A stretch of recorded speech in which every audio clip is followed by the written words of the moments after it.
Hello, SJ. Welcome to the Trade Check Report. How are you? Hey man, excellent. I'm doing good. I appreciate you speaking to me about the stuff I do. Yeah, it's a pleasure having you, SJ. Hey, can you tell us a little bit about you? So I am a professional. My professional job is managing infrastructure, information technology infrastructure. I am a technical architect at one of the big institutions in New York. Wow, that's great. On the side, I enjoy to trade, and I've been doing this going back maybe about 30, 35 years because Wow, so I you're an experienced trader then. Yeah, I might have dropped in between because I started, in fact, in school. I was doing engineering, and there was a small stock exchange, and the stock exchange floor intrigued me. The way people used to shout and buy and sell, it used to intrigue me. So it interested me, and I started seeing about what is an equity and the structure of an equity and all. So it's Wow. interesting. I enjoy it. Well, you have a great background. You're a professional, you're an engineer, you're a smart guy, you're running, working for a very important institution, and you like trading. So you're my kind of guy, SJ. And let me ask you a little bit about your trading. You trade stocks, you trade options, you trade futures. Can you tell us a little about your trading style and what products you trade? So my trading mix, I tend to stay away much from stocks because they tend to have news exposure. And with news exposure, I would say is if there is, say, company Apple and they are about to release an iPhone and they don't do good, the exposure on Apple is about because of that news. Maybe the fundamental is Yep. good. So I Yep. tend to stick with like index products. Index means the broader index, like the NASDAQ index and Definitely. the S&P index, or You know, maybe I am now in bonds because it's all in the news. But remember, bonds is inverse. If the price of bond goes down, interest right. goes up. It's the inverse, right? You know what you're telling me is that you've been trading for a while because people that migrate from individual stocks to indexes, that means they've gotten hurt while trading a lot of stocks.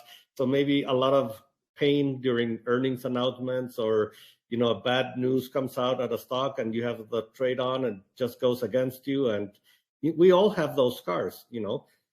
Everybody that trades and has been hurt by some event, some news event or earnings event, right? I mean, I would say in other ways, I didn't have only bad experience with stocks, but I have also gone bad in a few accounts. So if you haven't blown up an account, though those accounts are small, Right. I think the experience isn't in school, but the experience is on the trade. I I mean, on agree. the job, so. Definite. I agree with you. We've all blown up accounts. We've all blown up a lot of money, but you're still here. If you're Yeah. still here after everything, that means one of two things. You're super rich and just hit the Powerball, or you learn to be a good trader. So tell me a little bit more about your trading style. So I usually kind of sell far out strangles in indexes.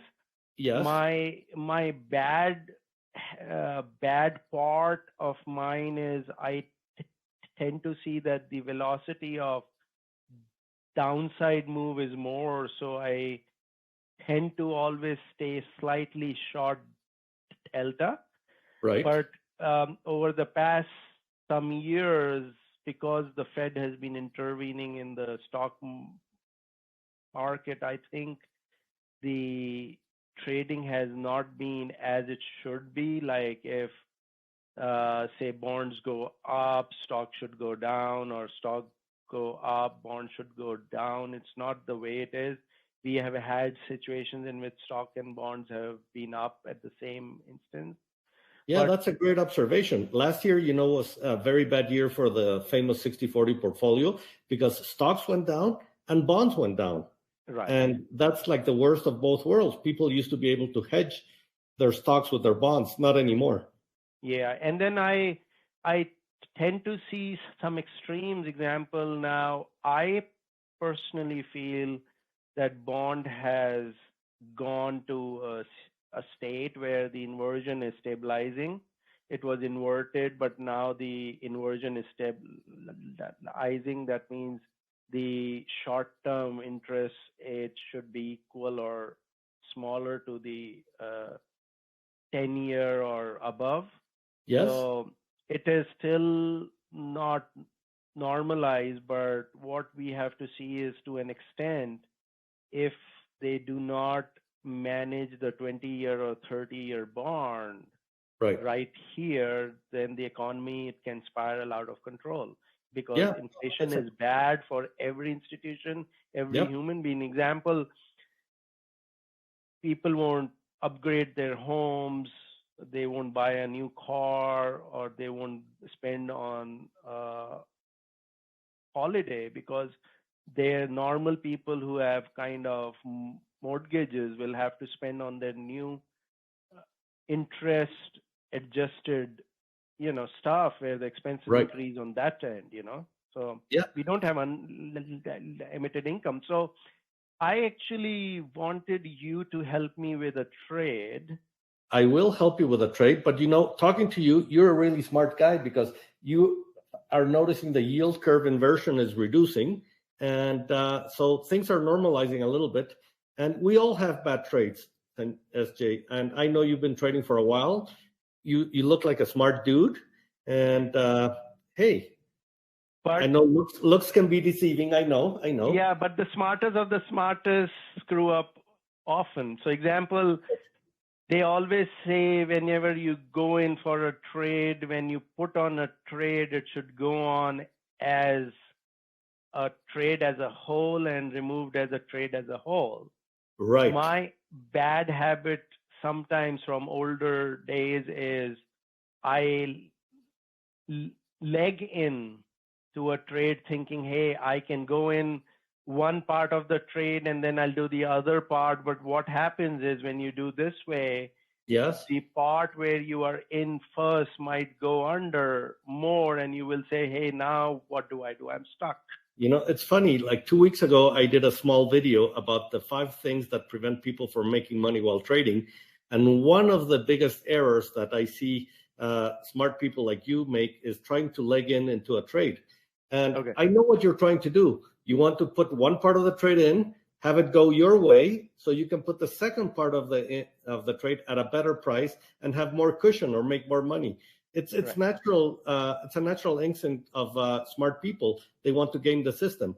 The problem of laying into trades is sometimes you put in one half of the trade, it goes against you, and then you have a very shitty trade that it's not the trade that you wanted, and you cannot put the other leg in because the price of the other leg is terrible right now. Right. So yeah, I get it. I get it, SJ. Can you show me an example? We can go to the what underlying do you want to take a look at? So I did a TLT trade. Yes. I mean, if you need, I can even show it on this thing because I have it open here. Or I can share my screen and you can tell me and I can put it on for the people to see. So there we are. We're looking at the Tasty Trade platform. I use Tasty Trade to trade. What platform do you trade in? I have 2 platforms, Thinkorswim and Tasty Trade. I am kind of slowly, my retirement accounts are still in Thinkorswim. Eventually I'll do the move, but I enjoy Tasty Trade, in which it's very simple to use. The trade I was putting that day, this was on September 27th. I don't know if you want to note it down, but you go down to the January 2025. That is the Yes. 468 days right now. The one And that's 468 days away? Yeah. So why I'm doing it is I think eventually the long bonds, TLT is a long bond. They have a mix of, it's an ETF. Yes. So what an ETF is? ETF is as exchange futures, but an ETF is a very low expense way of doing the bond, right? Yep. So Do you that normally day was do you normally trade expirations that far away? No, so my normal expiration trades are usually 50 days or so. Okay. But this trade I want to hold on for say 6 to 8 months. Okay, that's fine. That's the idea. And sometimes around June, when bonds will go to a normal state, Yeah. I will have a unfree holding of bond. Yeah. So I mean unfree holding of the share. So example now, I put on something known as a zebra, which is is a zero extrinsic. Extrinsic is bad for options because extrinsic means you are paying someone to hold this option. You know, SJ, you're speaking my language. You're a pretty smart dude. Yeah. No, I'm just like, I've been in this. So the whole idea is to own one contract of TLT free of extrinsic. Okay. So how you do it is you go, for example, it is now 84. Yeah. That day when I started, it was 89 or so, but I bought, you have to buy two of 80s. Yes. And sell one of 90. One of 90. Let me buy two of those. This is the trade you have on, or this is the trade you would put in right now? So I have it, which in a way I screwed it up. So you have the 80-90 trade right now? Yeah. So okay. 80-90 trade. How that much day on September 27th, this was trading for 1390. 1390. And now in about a week and a half, it has gone from 1390 to 17.2 because the 80s have gone down. Right. And the 80, we had two of them, and the 90, we had one. So the twos went down because they are in the money, because right now, if say TLT is 85, right. The 80, which is in the money, will move faster up or down. Yes. As compared to the other one. So let me stop you for a little bit. Let's go back to when you placed the trade. Yeah. So you placed the 80-90 zebra, and when you placed it, actually I did not place 80-90. I wanted to place this. My problem was, which I want to talk to you, is okay. That day 80 was at 13.85.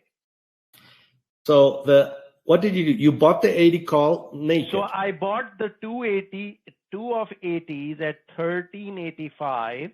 1385, and now and I said to myself, okay, bonds are down. Allow bonds to go up, and then I will sell 90.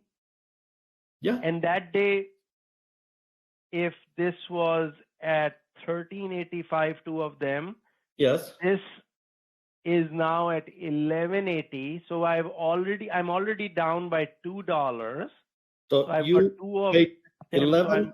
Let me write it down. So you paid 1380, and now it's 1180, right? Yes. And so what you were trying to do, you were trying to game the system, right? Yes. And unfortunately, this is a good lesson for everybody who's watching, because when you had this idea, I have a very similar trade on. You know what's funny? Good traders or people that trade a lot normally have a lot of similar trades on. I found that out, and by talking to you, I have a very similar trade on, but I did put the zebra on at the same time. So we're already down $2 on the long calls, unfortunately. right? On two of those. Do you remember how much the 90 call was when you wanted to place the trade? Do you remember? Yeah, the 90 call at that time, if I go back to my history, was at $8. $8. And now the theoretical price is $6.80. Yeah. So I can sell that. If I sell that now, first of all, my long call has gone down by $2, and now I'll have to sell it for $1 under. So essentially, Yes. I am losing $500 in that. Yeah. Let's trade. tell the people why. So you have two calls that you've lost $2 on each one. So that's $4, right? Mm-hmm. So you've lost $4 on the two long calls, and the 90 call originally was, what did you say the original price was for the 90 call? $8. $8, and now it's $6.80. So that's $1.20 more.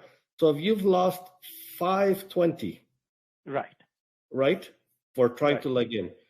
Right. Now, if you would have put the trade on, I want to be very nice to you, because if you put on the trade, instead of losing $5.20, you would still be losing, right? Because the trade has gone against you. Right. But instead of $5.20, you would only be down $4, right? Right.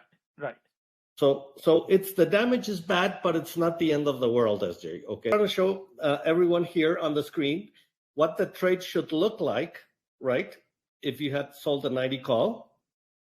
And of course, on a zebra, your maximum loss is the debit paid. Right. So right now, the debit paid would have been reduced by $6.80, right? Right now, if we sell it, and you can see the beautiful green upside trade, which is what you want, right? You want to have unlimited upside, but with a limited downside risk and no extrinsic value, right? The problem is, if we look at your trade right now, if we complete the zebra right now, you will have a negative $700 of extrinsic value. Right. And the probability of profit would, when you put a zebra on, normally the probability of profit it's a little bit 50% or a little bit above. Right now, the probability of profit went down to 44%. So yeah, and on that day, the extrinsic was only $100. Right. So that's the $600 that we're speaking of exactly. Yeah. And of course, the good thing is this trade has a lot of days, and the probability only went down to the mid 40s. So it's bad, but not that bad, SJ, right now.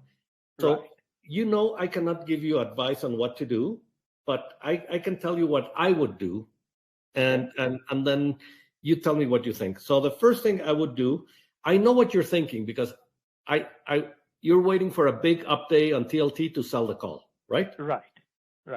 But what if we don't get the up day and we keep going down? Right.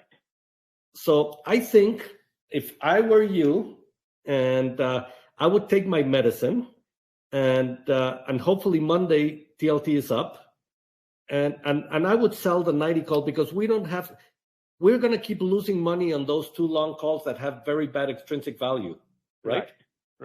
So the long calls have, let's take a look. Let's get rid of this trade.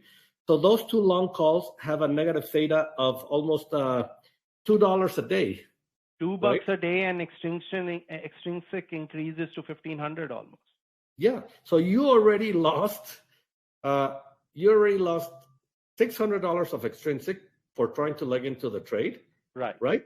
And right now you have a negative extrinsic value of $1,500. Right. And then similar issue also occurs when you are in an index trade, thinking that intraday the stock market is down, and you go and buy a call thinking that you will sell the other end afterward, because you want to buy a vertical or sell a vertical. So I think advise again to I think I will take this as an education, and I feel the pain, but I will take it as an advice to myself, and then write it on the screen somewhere on here above in front, that what goes on as a pair comes off as a pair, or what goes on as a vertical comes out as a vertical. Do That's not, very yeah. That's important, Ajay. So I think you are going to get lucky. You're going to get bailed out. I think on of course, it's not a recommendation, but I would immediately, as soon as possible, sell one of those calls to reduce the extrinsic value at least in half, and hopefully we get a good rally on TLT. And what I would do, if we get a rally and you can get back to break even, maybe get rid of that bad trade and wait for start over all again. Yeah. And start all over again with a solid trade. Because I see traders that get lucky, they put on a trade like this one. Let's go to the analyze again, and then you're back to break even, and then you get greedy. And then, I'm going to hold on because I'm going to make more money. No. The trading gods give you a chance to get out. I should be out of it and start all over again. Get out, clean your sheets, and then let's start with a new opportunity. That's what I would do in my own personal account.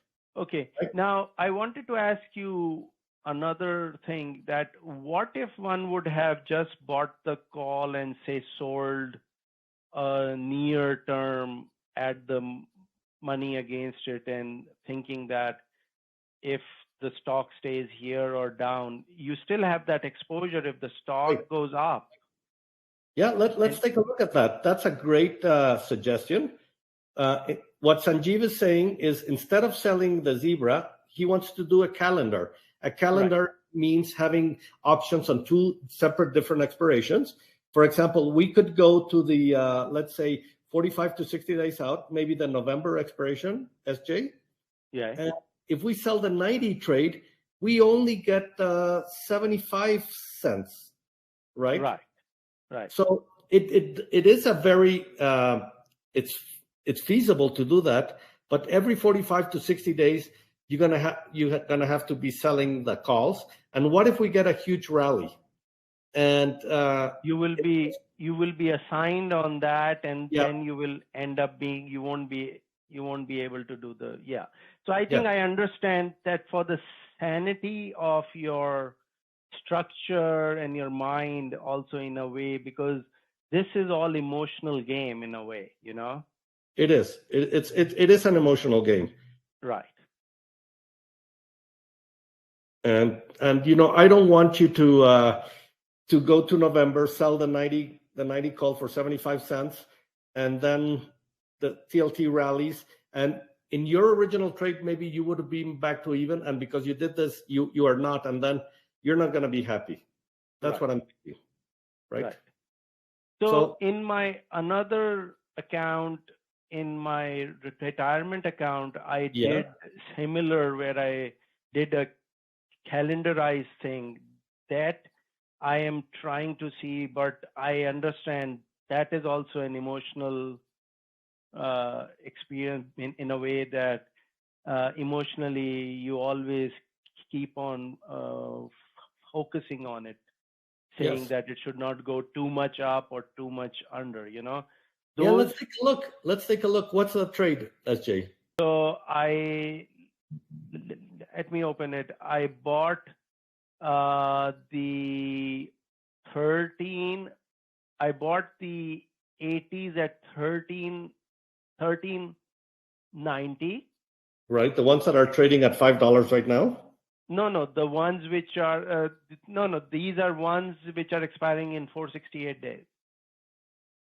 Oh, yeah. October of what expiration? No, the long 80 was January of 2025. Oh, okay. So same expiration, but you did it a month later. No, the same expiration. I bought the 80. Yes.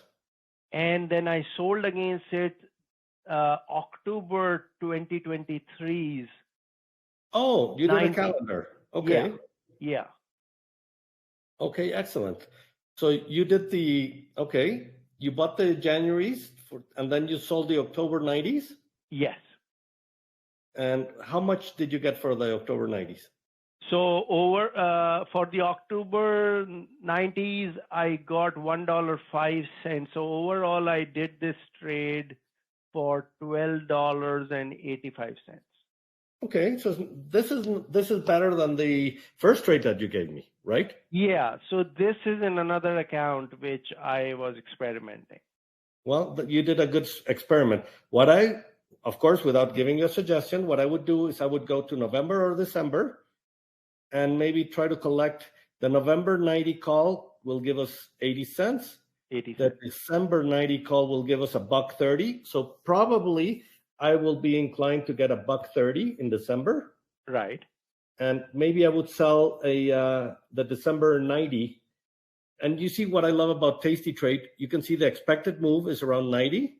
Right. You see the brown area? Yeah. And the one standard deviation move is on the downside, 76 would be very bad. And on the upside, 93, 94, that would be great for your trade. And maybe will give us a chance to get out. Right. So I think in that, so another thing I wanted to ask, if the October was sold and October expiration is now 13 days away, Yes. do you think I close it now or wait up till the end? Because there's another 14 cents in there. Yeah, I know, 14 cents.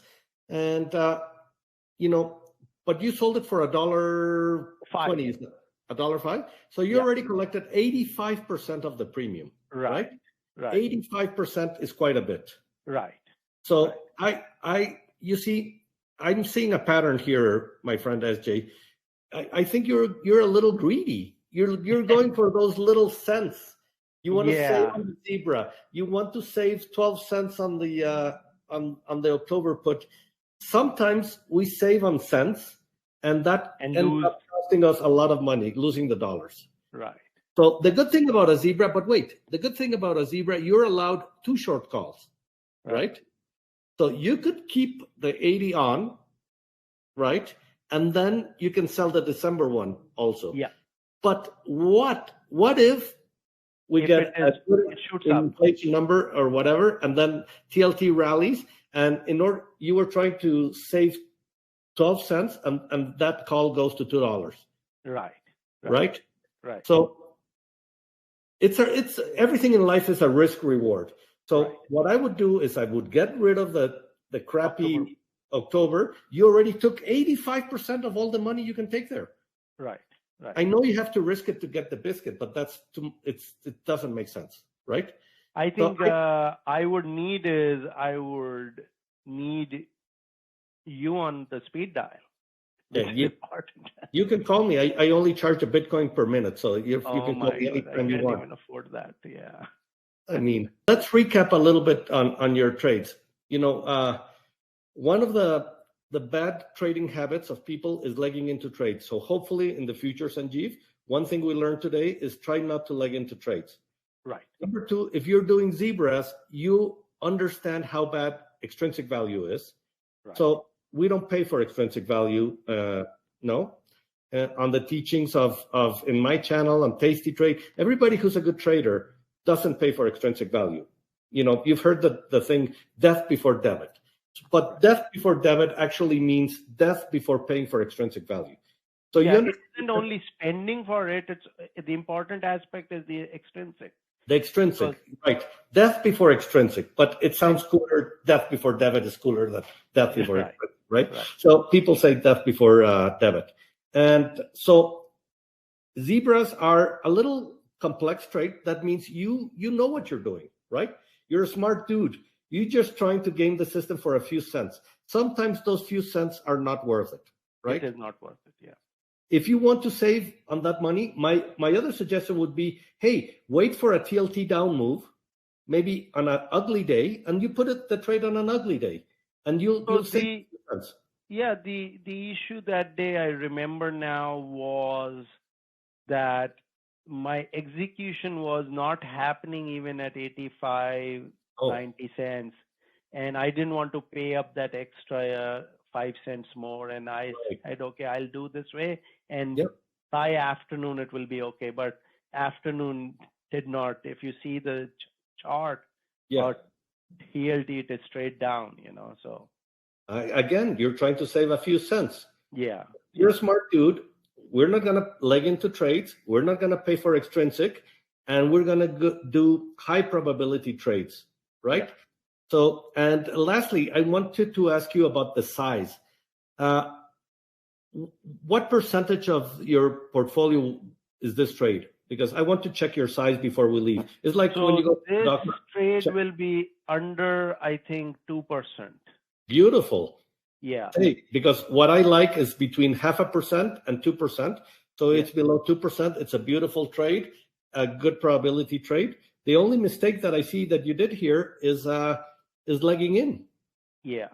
Right. So for another day, I'll speak to you about my strangles in indexes, because that size goes more big, and I have been. Oh my God, SJ, you can. I mean, you can come back to the show anytime, but I need to have different guests.